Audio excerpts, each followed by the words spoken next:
இப்படி பெண்ணடிமை பண்ற ஒரு ஆட்சி தேவையா? என்னைய ஒரு முறை கூட பேச விடல. அத்தனை கட்சி கொண்டாடணும் விரட்டி அனுப்பினாங்க.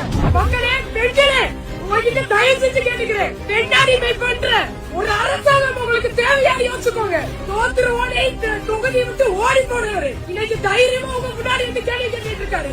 அப்படிப்பட்ட அரசாங்கம் தேவையில்லை பெண்களே. இந்த பெண்மணி ஜெயிக்கணும்னா இங்க இன்னைக்கு நான் சொல்றேன், ரிசல்ட் நான் ஜெயிக்கணும். அவங்களுக்கு இந்த பெண்ணு தான் யாரு காமிக்கணும்.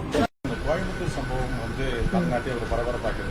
ஒரு பெண்ணா நீங்க அது வந்து எப்படி சார் இது இப்போ அட்மினிஸ்ட்ரேட்டிவ் ரிலேட்டடா பேசுவோம் சார். பொலிட்டிக்கல் ரிலேட்டடா 6 o'clock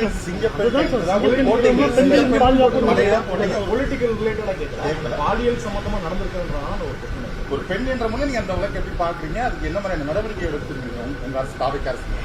தலைவர் என்ன முடிவு எடுத்தாலும் கரெக்டா இருக்கும் சார்.